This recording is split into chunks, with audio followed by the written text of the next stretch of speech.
Buenos días.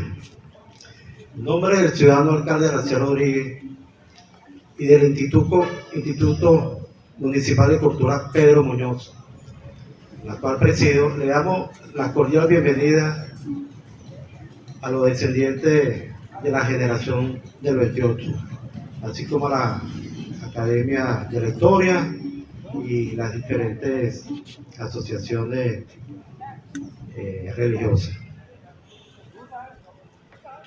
Le damos este acto conmemorativo en honor a los 172 jóvenes estudiantes de la generación del 28, quienes en aquel tiempo alzaron su voz en contra de la dictadura del general Juan Vicente Gómez.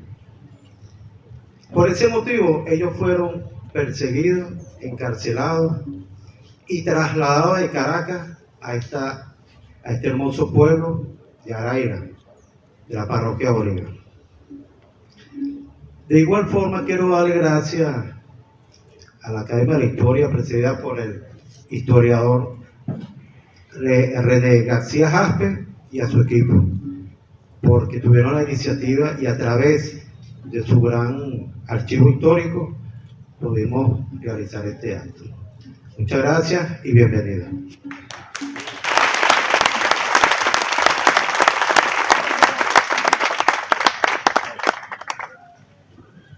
República Bolivariana de Venezuela, Estado Bolivariano de Miranda, Araira, Municipio de Zamora, Alcaldía del Municipio de Zamora. Señoras y señores, reciban todas y todos en muy buenos días. El ciudadano alcalde del municipio de Zamora, Raciel Enrique Rodríguez Villanueva, junto a su tren ejecutivo, le dan las más cordiales palabras de bienvenida a este acto con motivo de la develación de una placa en homenaje a la generación del 28 acá en Araira. A continuación, himno nacional de la República Bolivariana de Venezuela, Gloria al Bravo Pueblo. Letra Vicente Salias, música Juan José Landaeta. A cargo de la Banda Municipal de Conciertos Guillermo Tovar. Dirige profesor Leonel Soto.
Himno del Estado Bolivariano de Miranda, letra Jacinto Áñez, música Hermán Ubaldo Lira Camacho, a cargo de la Banda Municipal de Conciertos Guillermo Tovar, dirige profesor Leonel Soto.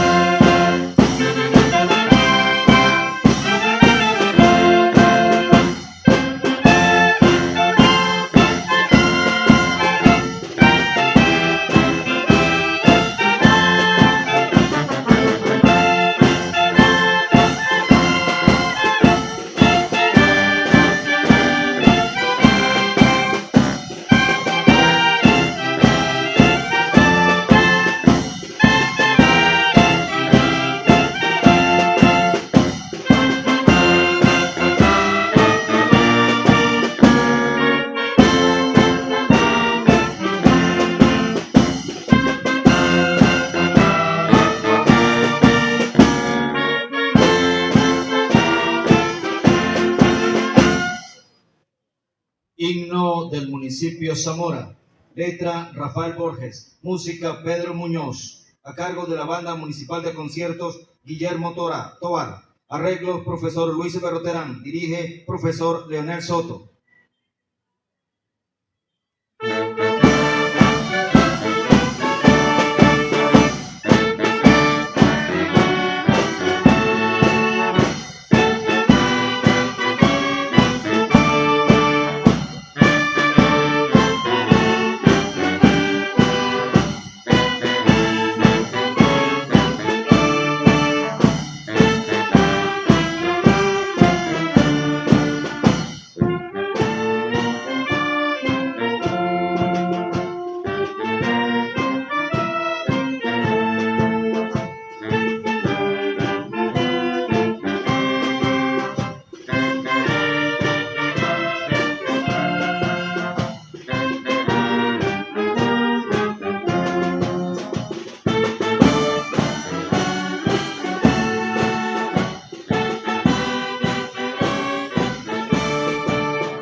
Pueden sentarse.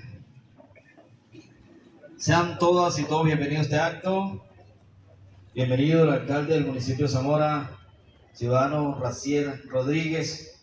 Bienvenidos los miembros de la Academia de la Historia, de la Sociedad Bolivariana, de la Sociedad del Carmen, familiares de los homenajeados el día de hoy, Asociación de Alfombra de Flores, medios de comunicación, Asociación de la Virgen del Carmen y por supuesto directoras de la alcaldía, público en general.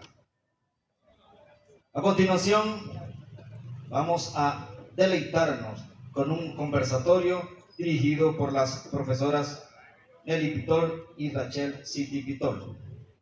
Buenos días. Buenos días.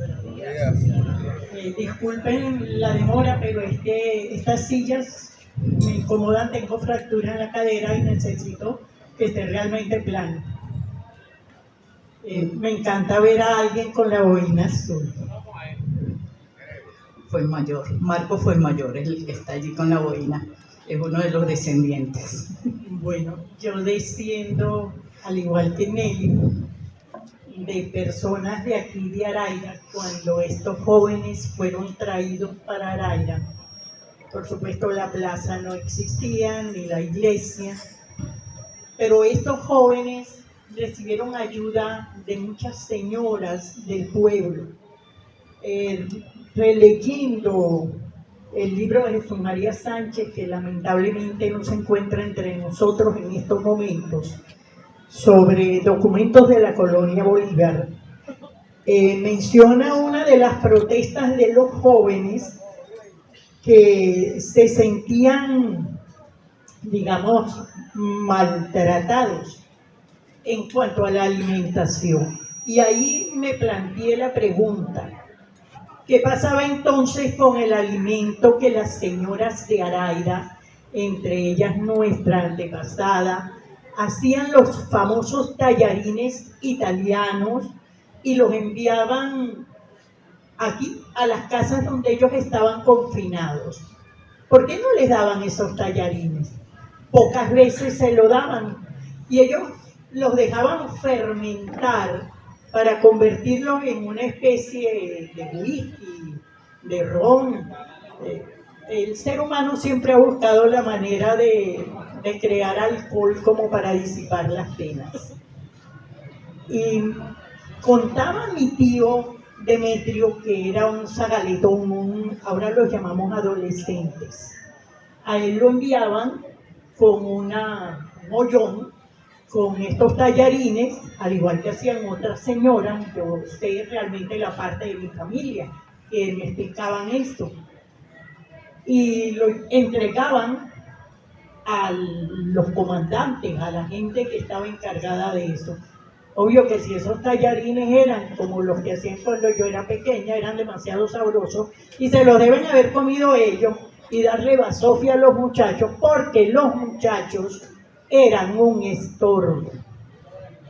Pero ese estorbo no lo podían sacar del medio matándolos, porque eran de familias muy prestigiosas dentro del país, de familias muy prestigiosas dentro de Caracas. Entonces había que tratarlos de otra manera. Sin embargo, les hacían atravesar el río, que no es ese río que vemos ahora, porque ese río de ahora tampoco era el río de cuando yo era jovencita. Antes el río tenía bastante agua. Y mamá decía que ese río a veces les daba hasta por la cintura y pasaban amarrados unos a otros para que no se pudieran escapar, con la famosa guardia llamada los chácharos, o nombre incongruente, la Sagrada. ¿Qué tendría de sagrada cuando estaba maltratando a esos muchachos, a esos jóvenes estudiantes pensadores, que no habrían agarrado ni pico, ni pala, ni machete nunca en su vida? Y sin embargo tuvieron que hacerlo y llevar inclusive peinillazos. Cuidado si hasta no le dieron vergajazos, que era la costumbre de la época, para que ellos hicieran esa carretera. De pequeña yo veía parte de la carretera, que la llamaban el Arrasante. Todavía quedan vestigios de esa carretera. Entonces, estos jóvenes intelectuales, estos jóvenes que luchaban por una igualdad en la Federación de Estudiantes y luchaban por la libertad de un país, que cantaron el himno nacional para llevar su ofrenda ante el estatua del Libertador, no solamente ante el estatua del Libertador que se encontraba en el recinto de la Universidad Central de Venezuela, sino hasta el Panteón Nacional, y llevaban sus boinas azules. ¿Por qué boinas y por qué azules? Era otra de las cosas que me llamaba la atención. ¿Por qué utilizaban una boina azul? Pues estuve revisando y encontré algo muy interesante, porque es la historia de esa boina. Voy a leer textualmente. Las boinas azules, que de los lejanos días de 1928 caracterizan a los estudiantes de la Universidad Central de Venezuela. Recuerden que el Orfeón Universitario utiliza su boina azul en cada presentación a nivel internacional. Tiene una curiosa historia. Las hermanas María Luisa y Lola Blanco Meaño, encargaron a Francia un lote de 200 boinas para vender a sus amistades. Estas muchachas pues compraban cosas en el exterior y vendían a sus amistades. Tardaba un tiempo en traer esto. 200 boinas en aquellas Caracas de 1928 era bastante. Dos estudiantes, Roberto Mondolfi y Miguel Otero Silva, ¿quién no ha leído obras de Miguel Otero Silva? Y el que no las haya leído, preocúpense por leer algunas, sobre todo Casa Muerta. Y fiebre. Y la piedra que era Cristo. Ellos usaron esta prenda distintiva entre sus condiscípulos, la llevaron a la universidad y causó sensación, se convirtió en un símbolo de lucha, de una especie de lucha silenciosa, de una lucha intelectual ante las armas de la Sagrada. Que como dato curioso, la Sagrada tenía un cuerpo en bicicleta, no solamente a pie o a caballo, en bicicleta. Trajeron bicicletas a Venezuela y ellos tenían bicicletas. Estos jóvenes usaron sus boinas y las hermanas Blanco Meaño decidieron regalar a los estudiantes de recursos más modestos el resto de las boinas, lo cual se convirtió en parte de esa juventud de protesta. El himno de la universidad nos los dice, me perdonan, la que canta es la de al lado mío, yo dibujo pero no canto. Pero dice, nuestro mundo de azules boinas os invita su voz a escuchar. Empujad hacia el alma la vida en mensaje de marcha triunfal. Es necesario escuchar la voz de esos jóvenes que, aunque físicamente no se encuentran con nosotros, sí han formado parte de Venezuela. No es porque sus nombres estén ahí en una placa que vamos a develar, es por todo. Cuando oímos el himno, felicidades muchachos, ustedes son extraordinarios. Es verdad que escuchar la banda es algo increíble, pero el himno se escucha de pie. Estaba en la misa y me molestaban las personas que estaban allá atrás en la estación policial Araira y estaban recostados de las ventanas, no le hicieron caso al himno nacional, y eso es inconcebible. Que estamos recordando unos jóvenes que se enfrentaron a uno de los regímenes más poderosos que tuvo América en ese entonces, y que ahora quienes deben custodiar ese legado se guinden de las ventanas. Yo me iría a la capallita de antes, donde habían vaqueras, y llenara de excremento las rejas de las ventanas, para ver qué pasaría si serían recostados de allí. Este acto no es simplemente un acto cívico, es un recuerdo para unos jóvenes que dieron tanto para nosotros.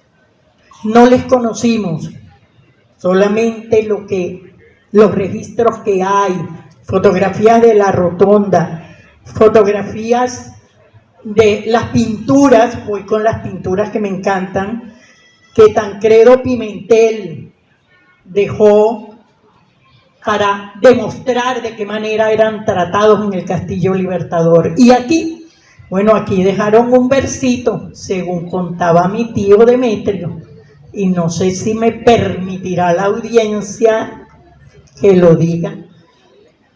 ¿Lo digo? Bueno, era un verso muy conocido y lo escribieron en las paredes de lo que supuestamente era una letrina. Y decía, en este lugar tan santo donde acude tanta gente, donde puja el más cobarde y se caga, Juan Vicente. Por supuesto deben haber llevado peinillazos, planazos y hasta vergajazos por eso. Pero era eso, era una lucha de palabras. Y lo decían y lo escribían. ¿Quién lo escribió? No se sabe. ¿Quién lo dijo? Todos lo coreaban. Porque eso eran ellos, una unidad. Casi 200 jóvenes de familias diferentes, de lugares distintos y con ideas en algún momento diferentes también, puesto que unos fueron médicos, otros poetas, pero tenían algo que los unía y era esa lucha. Ninguno acusaba a otro, eran todos como uno solo. Y su famoso grito de saca la pata la ja, saca la pata la ja, y lo iban diciendo por el camino cuando los llevaban a cortar monte y abrir la carretera que queda de aquel lado. Y que si esa carretera se hubiera construido, la vía hacia oriente, hacia Carenero, pues era fabulosa. Creo que tú vas a agregar algo más histórico, yo soy como más anecdótica. Trabajo con niños y con los niños hay que trabajar con anécdotas. Bueno, La verdad que enfrentarnos al tema de la generación del 28, por lo menos uno como poblador de Araira, desde la lectura del libro de las colonias de Jesús María Sánchez, que lo recoge además la información de la tía directa de Raquel, Amelia Pitol Carlín, cuando fue secretaria de la prefectura de Araira. Él la entrevista y ella le cuenta, y él, bueno, busca otras informaciones y están condensados allí. Ese es como el primer acercamiento que como araireña yo tengo con el tema de la generación del 28 en Araira.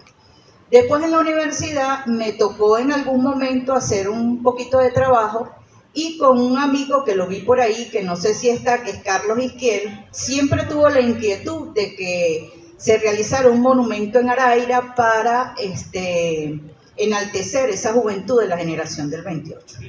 Carlos Izquiel perdió sus chances siendo concejal, no lo hizo. Afortunadamente Raciel escuchó la voz de la Academia de la Historia presidida por el amigo René y se decidió, ¿verdad?, colocar una placa que homenajeara a esos 172 jóvenes que estuvieron presos aquí.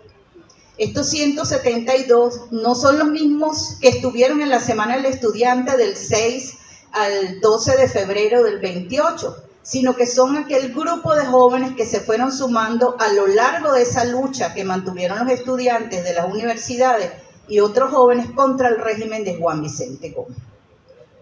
Recogiendo de un autor que es Manuel Acosta Silva, quien además fue médico de un sacerdote aquí a Araira, el padre Juan Acemajer, él recoge como 8 elementos del por qué en esa situación del país los estudiantes deciden alzarse contra Gómez.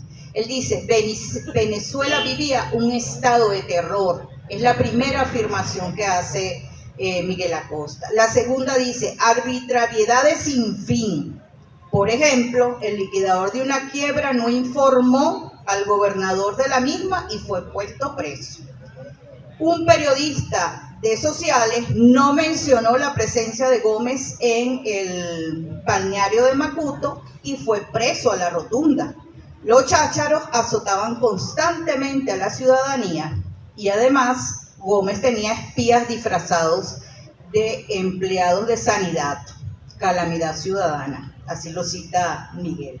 Insalubridad en cárceles, en trabajos forzosos en las carreteras, las plagas, los soldados trabajando como peones en las haciendas de Gómez y mucho más.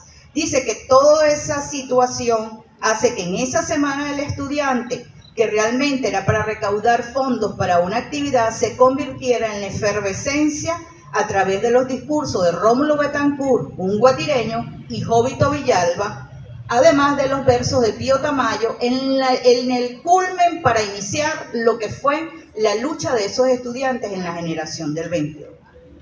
En esta búsqueda de materiales también está uno escrito por Belén Blanco Yepes de Veloz Mancera, cuando se cumplieron, creo que son 40 y tantos años de la generación del 28.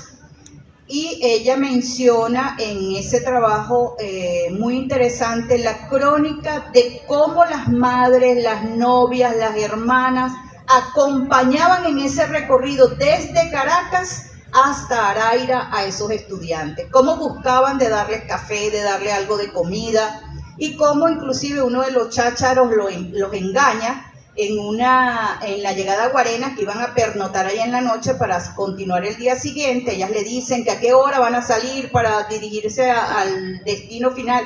Le dicen, no, a las 5 de la mañana. Pues resulta que el chácharo principal ahí, el general que estaba al frente, levantó a los muchachos a las 2 de la mañana y a esa hora se los trajo a pie en la carretera. Tuvieron que aquellas mujeres correr a hacer el café, a hacer la arepita, lo que les hicieron, para alcanzarlos en el camino y darles algo a esos estudiantes.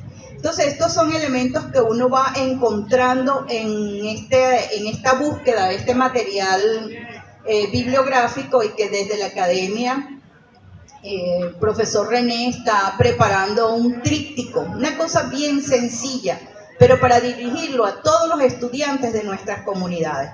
Que los estudiantes quizás a través de una lectura de lo que fue la generación del 28 y de esos estudiantes que estuvieron presos aquí en Araira, tomen un poquito de conciencia y busquen de luchar por los ideales, de luchar por la patria que se quiere, de salir adelante. Entonces yo creo que este material, ojalá podamos recibir también el apoyo de la alcaldía, se pueda reproducir de manera masiva y que abarque a todos los estudiantes, no solo de la parroquia Bolívar, sino del municipio Zamora. Normalmente era algo de caraota, queso, guayoyo y pan. Los estudiantes salían cargados, ¿verdad?, con el pico, la pala, las herramientas para hacer la carretera. Y bueno, los estudiantes fueron adquiriendo muchísimas enfermedades porque no le permitían bañarse. De hecho, cuando los traían encadenados, dice que ellos se metían en el río así como para que les pasara el agua y los medio limpiara a ellos a la ropa, se levantaban. Los chácharos los apuraban. Entonces, imagínense ustedes que eran 172 personas, lo que implica cocinar, lo que implica la estadía de esos 172 estudiantes aquí en Araira, que algunos autores dicen que era una casona, que es hoy la prefectura, la casa de gobierno, ya la verdad que con esos cambios de nombre, no sé cómo le dicen, pero que fue allí una parte donde estuvieron los estudiantes. Algunos dicen que la casa del señor Chito también fue parte de esa residencia donde estuvieron. En ese tiempo no existía la calle Pedro Camejo, que es la calle que está detrás de la prefectura, y los estudiantes recibían comunicaciones. ¿Cómo les recibían? Desde el Cerro Santa Rosalía, que queda entre las torres y este edificio que lo tapa, hacían una seña con una vela. Y los muchachos en la parte de atrás donde estaban presos veían la seña de la vela. Eso significaba que venía alguien a acercarse allí a entregarles la correspondencia. Bueno, el señor José González, el hermano de la señora Carmen María, una vez me dijo, mira, esos dos señores, nosotros éramos los niños, es decir, el señor José era niño y era de los que iba con la vela a alumbrar y a levantar la vela porque los que estaban aquí presos vieran que llevaba correspondencia. Y él dice que el viejo Arias, no sé quién es el viejo Arias, y Marcelino Montiel, que sí me imagino que es el abuelo de las familias Montiel que están por aquí, eran los encargados de llevarle las correspondencias, las medicinas a esos jóvenes de manera guiada. Pero esa era la forma que ellos se comunicaban. Y sí, constantemente, cuando tú le preguntas a la gente, hablaban de que, bueno, de que ellos pasaron, porque estuvieron desde octubre hasta febrero, marzo, aquí en Araira preso, y pasaron una Navidad aquí y la gente fue generosa y no solamente le llevaba, como dice Raquel, los tallarines, sino que a la hora de preparar los alimentos para el día de Navidad, también le llevaban alimentos a los muchachos. Entonces, Araira también demostró en ese entonces su solidaridad. Por allí yo le preguntaba acá al amigo Milano si no estaba el señor Berroterán, Fernando Berroterán, que él cumplió 100 años. Fernando tenía 5 años cuando llegó la generación del 28 al aire. Quizás él no se acuerde de eso, pero es una persona que en algún momento de su infancia vio, porque él es en esta misma calle que él vivía, esa generación, esos estudiantes, esos presos. Lastimosamente no hay fotografías de los presos aquí en Araira, pero bueno, rescatemos esa temática, ese esfuerzo de lucha de estos estudiantes de la generación del 28, que fueron presos voluntarios. Estos 172 estudiantes fueron presos voluntarios.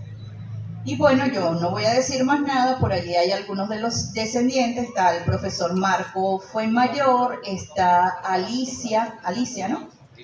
Elisa y la señora Lerú, no sé si hay alguien más de los descendientes, porque la idea de la Academia de la Historia, que lo va a explicar mejor René ahora, es que desde ahora hasta el 2028 nosotros nos podamos organizar para rendir no solamente un homenaje, sino para dejar una semilla en toda la población con relación a este acto. Bueno, muchísimas gracias.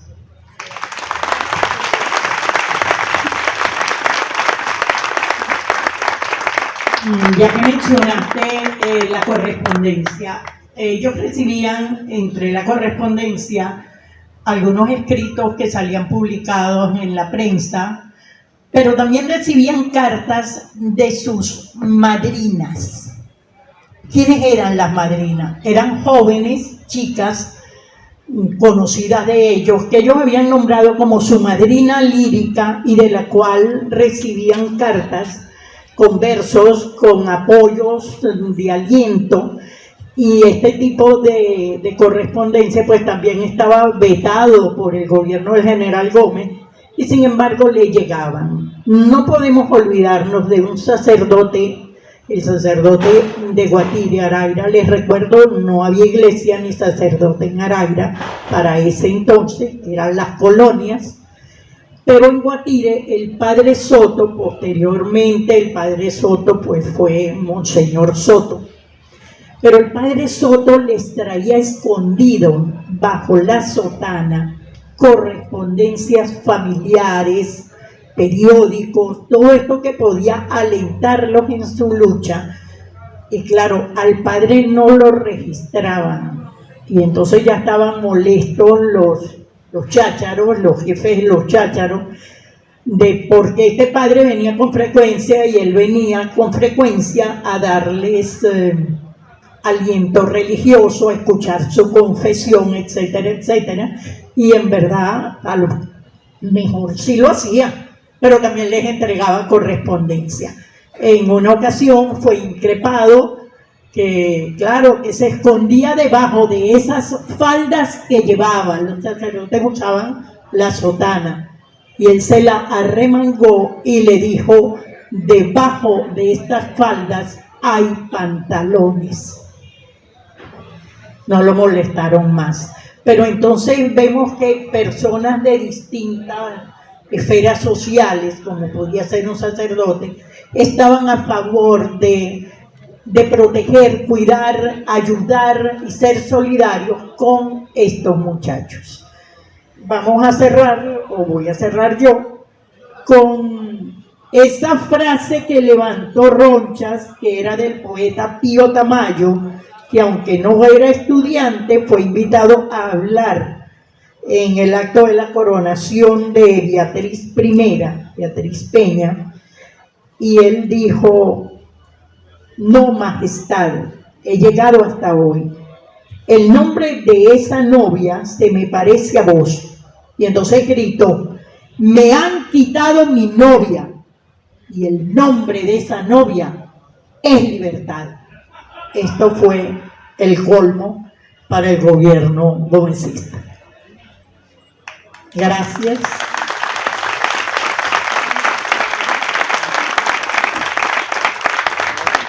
Un fuerte aplauso para la antropóloga Nelly Pitón y para la profesora Rachel City Pitón. Bien, para complementar lo que acabamos de escuchar, vamos a escuchar un audio que nos envía el profesor Jesús María Sánchez. Ese audio nos envía el profesor Jesús María Sánchez para complementar un poco lo que escuchamos en este conversatorio. Ahora vamos a escuchar las palabras de uno de los descendientes de este selecto grupo, al señor Marco Fuenmayor, que es familiar del estudiante Juan Bautista Fuenmayor, fundador del Partido Comunista de Venezuela.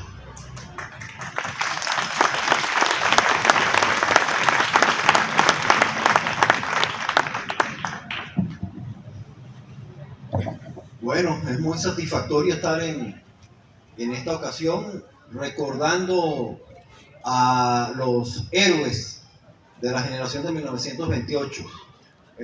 Voy a comenzar con un toque personal. Hace 45 años, en 1978, cuando se cumplieron los 50 años de la generación del 28, en el mes de febrero la Universidad Central organizó un ciclo de conferencias en la sala E. Y yo, que en aquel entonces estudiaba quinto año de bachillerato, tenía 17 años, tuve la oportunidad de estar presente en las conferencias que dictaron mi tío Juan Bautista y también Jovito Villalba, Miguel Otero Silva y Cotepa Delgado, junto con el rector Miguel Lairice en aquel entonces. Y seguramente no tengo duda de que eso estimuló mi vocación por el estudio de la historia. Finalmente me hice historiador profesional y aquí estoy presente 45 años después, recordando a los héroes del 28.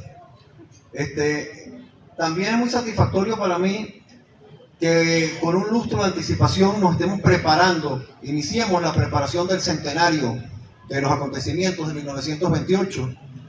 Hay unos acontecimientos muy famosos que el profesor los acaba de señalar en su audio, ¿no? Que son los de febrero, los del 6 de febrero, los del 6 al 12 de febrero. Incluso él hizo referencia a Guillermo García Prince, en realidad él quiso decir Guillermo Prince Lara.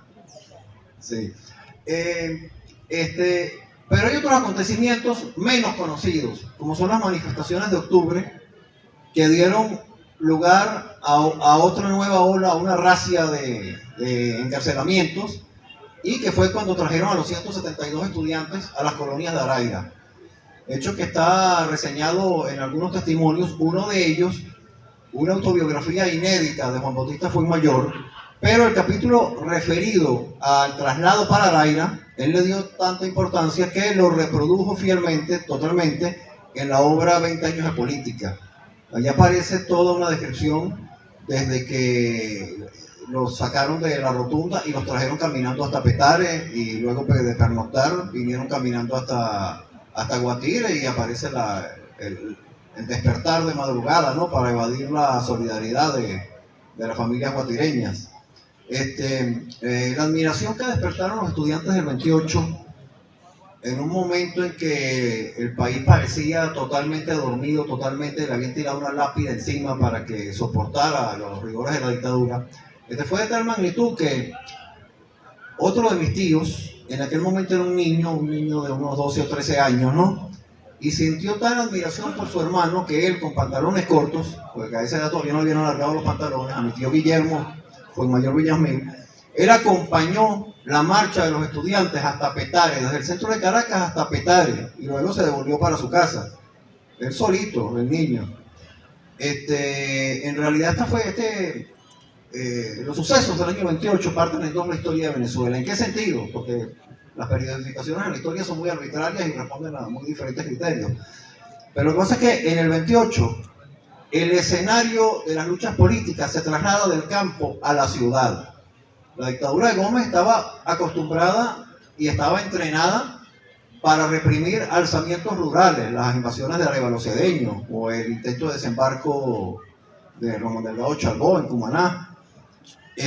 Pero el trasladar el escenario del campo a la ciudad, o sea, una rebelión urbana, una rebelión de estudiantes universitarios, de personas digamos, de lo que en aquel momento podía llamarse las capas medias, todavía emergentes, todavía muy en su etapa inicial, ¿no?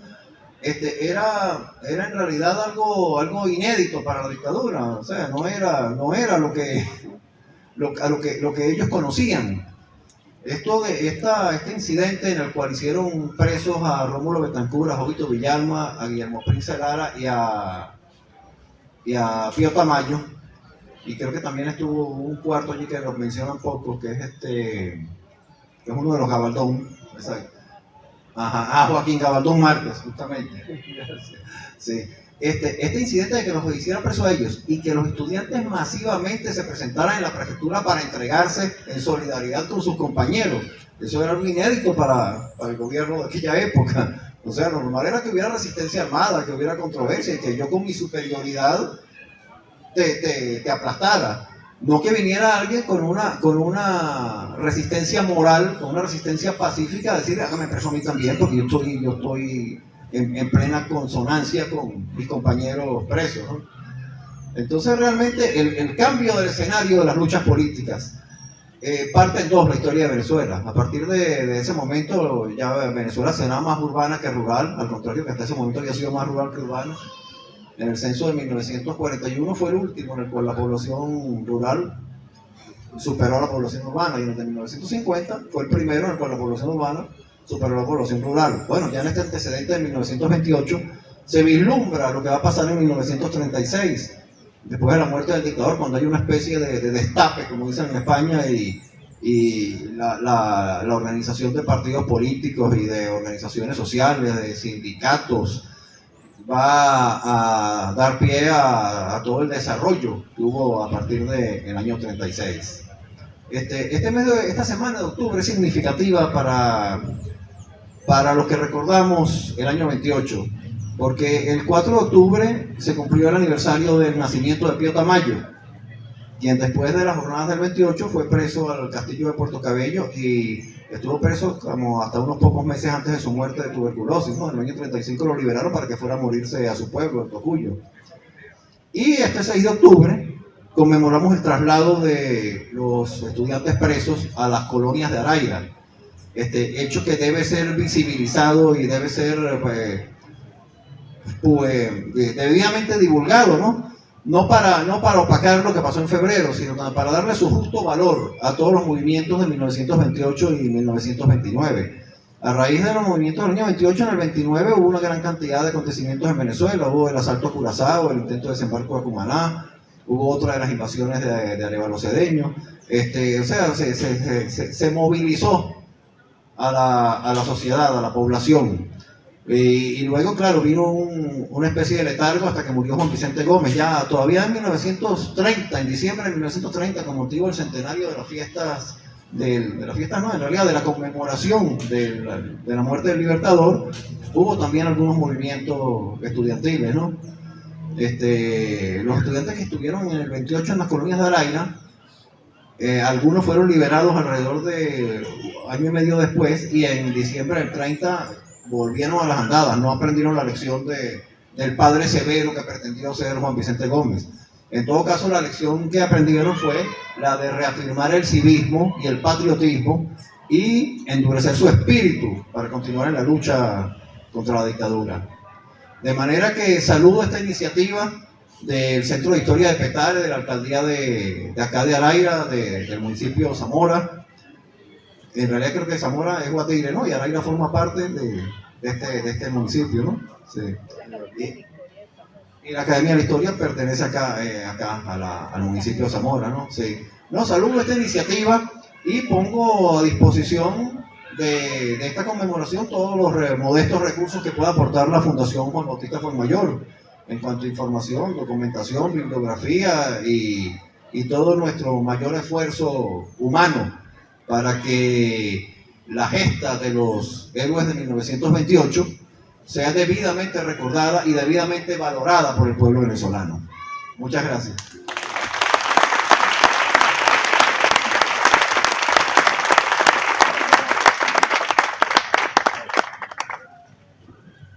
Bien, para continuar vamos a invitar al ciudadano alcalde del municipio de Zamora, a Blas Aristigueta y a Raquel Di Batista, para hacer entrega de reconocimientos. Momento especial de este día, vamos a develar la placa en honor a la generación del 28. Invitamos a las autoridades y a los familiares descendientes a acompañar al ciudadano alcalde para la develación de la placa.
A develar la placa en honor a la generación del 28 por parte de la alcaldía del municipio de Zamora, su alcalde, y por supuesto familiares descendientes.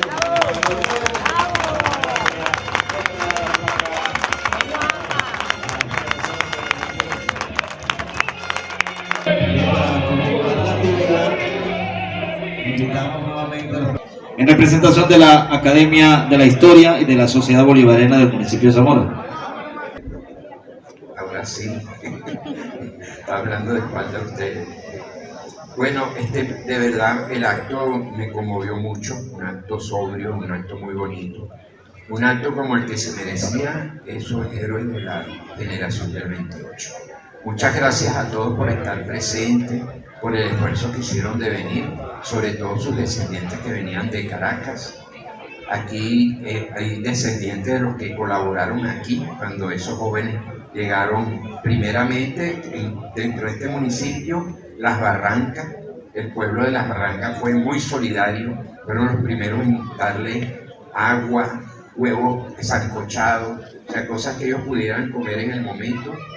Igual el pueblo de Guatire y Araira se abocaron a ayudar. Entonces era justo hacer esta conmemoración, sobre todo para irnos preparando para el centenario, que es dentro de 5 años. Y bueno, seguiremos buscando a los otros descendientes, que hay muchos, solo que quizás no lo logramos todavía conseguir, pero sí vamos a irlo buscando para que en ese centenario estén presentes muchos más de ellos. Bueno, no me queda más que decir que muchas gracias por su presencia.